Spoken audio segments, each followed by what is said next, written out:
Welcome to exam सहपाठी। आइए देखते हैं general science one liner class की अपने महत्वपूर्ण क्वेश्चंस को।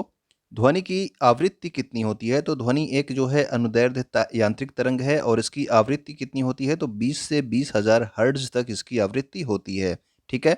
और ध्वनि का जो है मापते किस में है? तो उसको डेसिबल में मापा जाता है। प्याज और लहसुन में एक विशेष प्रकार की गंध किसके कारण आती है? तो आप देखते हैं कि प्याज और लहसुन में एक विशेष प्रकार की गंध आती है और ये आती है सल्फर यौगिक की वजह से। ओके।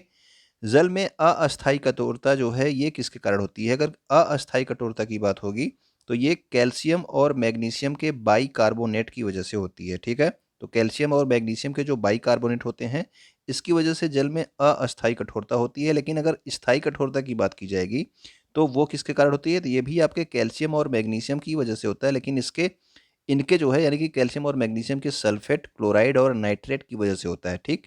तो अस्थायी कठोरता कैल्शियम और मैग्नीशियम के बाइकार्बोनेट की वजह से, जबकि स्थायी कठोरता कैल्शियम और मैग्नीशियम के सल्फेट, क्लोराइड और नाइट्रेट की वजह से होता है। ठीक है। तो ये अंतर आप ध्यान रखेंगे, क्वेश्चन आपसे एग्जाम में पूछा गया है ये दोनों। ओके। एक औसत मनुष्य के शरीर में रक्त की लगभग कितनी मात्रा होती है? तो औसत मनुष्य के शरीर में 5 से 6 लीटर जो है रक्त होता है और मनुष्य का जितना भार होता है उसका लगभग 7% से 8% तक जो है रक्त उसके शरीर में पाया जाता है। ये भी पॉइंट याद रखेंगे।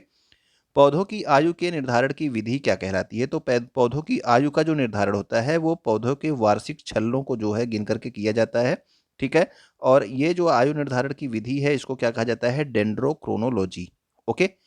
रोजा हिबिस्कस किसका वैज्ञानिक नाम है? कई बार आपसे एग्जाम में पूछा जा चुका है ये जनरल साइंस के क्वेश्चन में। तो रोजा हिबिस्कस ये आपके गुड़हल का नाम है। ओके। वॉशिंग सोडा होता है तो वॉशिंग सोडा क्या होता है? तो वॉशिंग सोडा होता है आपका सोडियम कार्बोनेट। इसका फार्मूला क्या है?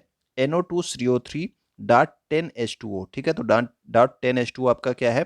ये आपका वॉशिंग सोडा का फार्मूला है सोडियम कार्बोनेट का। ओके। विडाल परीक्षण किसके लिए होता है? तो विडाल टेस्ट किया जाता है टाइफाइड को चेक करने के लिए। तो टाइफाइड के लिए विडाल परीक्षण होता है। और प्राकृतिक गैस में अधिकतम मात्रा में क्या पाई जाती है? तो ये पाया जाता है आपका मीथेन।